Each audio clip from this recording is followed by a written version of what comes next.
Hi, I'm L.A. Woodall, and welcome back to today's last segment of our show.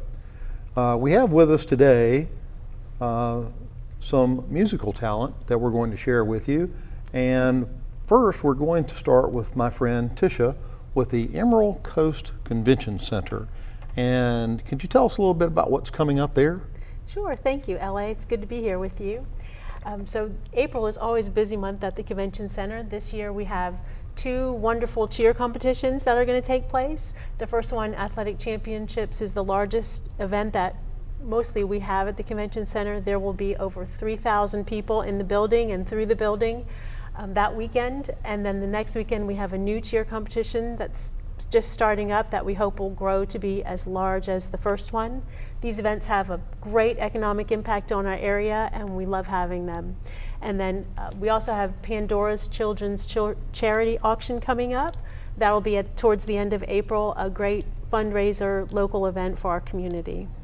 Now that Pandora's Golf and Charity Auction that's held every year, I know a little bit about because they help support Horizons. That's only to raise monies to help local charities who serve the intellectually disabled community. Is that correct? That's correct. That's and absolutely correct. Have they been doing that 19 years, I think? Next year being their 20th? Mm-hmm.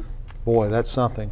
Well, thank you for sharing that with us. And we also have a very interesting and talented gentleman with us today who owns One Feather, and that's Mr. David Baxter. And welcome, David. Thank you. And please share a little bit about your upcoming events and some of these beautiful flutes that you've brought here with us for us to see today. Well, what we're having, this will be the 15th year, is that right? 15th year. For Musical Echoes. It's turned into the premier Native American flute festival in the country. A gentleman named Doug Reed and I started this about 15 years ago. He had a store downtown named Merlin's, and he passed a few years back. But with the committee that we have, we kept the festival going because it's more than one person. But it's just a wonderful event.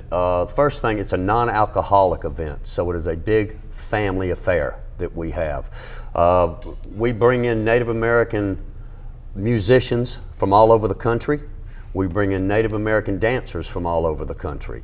But it's just an incredible festival. Excellent. And Tisha, I believe that you're a big part of that as well, are you not? Can you? I'm one of many. One of many on the board. Share more about that event with us. Sure. So this year we do have something new and exciting. It's going to be a flute school, a Native American flute school. This event's going to take place April 23rd and 24th at Marina Bay Resort, which is a beautiful resort that's right on the corner of Brook Street, so very close to the event site. We're at the Landing, April 24th, 25th, and 26th. So at this flute school, we have Dr. Michael Brandt DiMaria and Vera and Clint Goss that will be teaching you how to use a Native American flute for healing purposes and for health benefits. They'll also be teaching you how to perform a solo song and how to create and write songs. It's going to be 2 days, the 23rd and 24th, and then you can come on over to the festival where you'll be able to possibly perform in one of our competitions or enjoy all of the performances that we do have. We have performances this year, some of my favorites coming back. We have Shelley Morning Song with Fabian. They are coming all the way from Albuquerque, New Mexico. And we have Mark Holland with Autumn's Child, a great band. They'll be our headliner on Saturday night. We have a schedule of all the performances on our website, musicalechoes.org, and a great Facebook page where we really enjoy having interaction with everybody at the festival. So that sounds like too much fun. So let me just make sure I understand this. You're going to teach me how to play a flute, and then you're going to let me compete against others that know how to play a flute. It's on the same day. Is that right?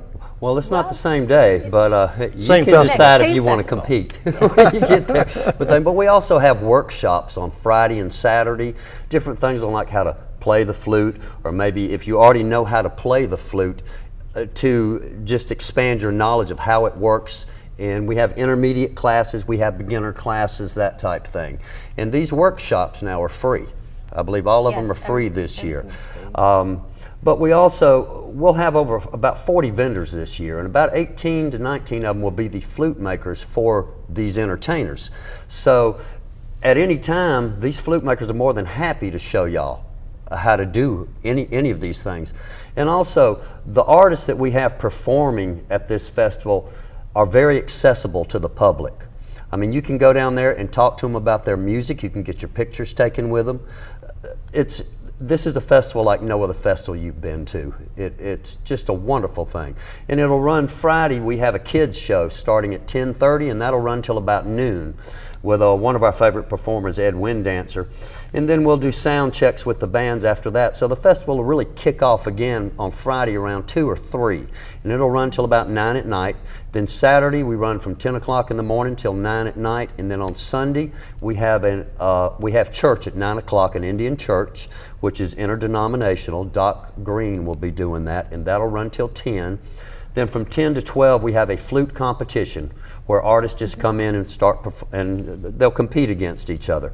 And then the festival will start back again with the entertainers around 12:30 and run till 4. And then we will have an auction, a silent auction, and a raffle with incredible gifts for this. That sounds wonderful. David, could you just briefly tell us a little bit about some of these items you brought with you today? Yeah, these are your Native American flutes. They're all handmade. They're a lot of them are made out of cedar. They're just different types of wood they use. But the main thing, they are all handmade. They're just a different variety of flutes. And the entertainers, it's not just one person standing there playing flute. These people have bands with them that they will perform with as well.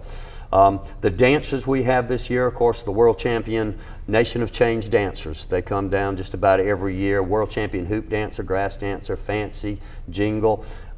Incredible Native American food will be there, as well as non-Native American food. We'll have that there as well. But it's just a wonderful weekend for the entire family. And again, I would like to really express, this is a non-alcoholic event. It sounds great, David, and certainly very family oriented, and it looks like y'all have gone to great lengths to make sure that We occurs. have. So, And it's free. And it's free, ladies and gentlemen.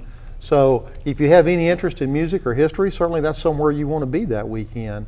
And with that, we're going to be closing out our April edition of the Business Forum. And we have a little special entertainment surprise for you right here at the end of our show today. And while that entertainment is done, Tish, perhaps you'd show what the t-shirt's going to look Our like. animal this year. And David, would you help us out a little bit, please? Our annual shirt.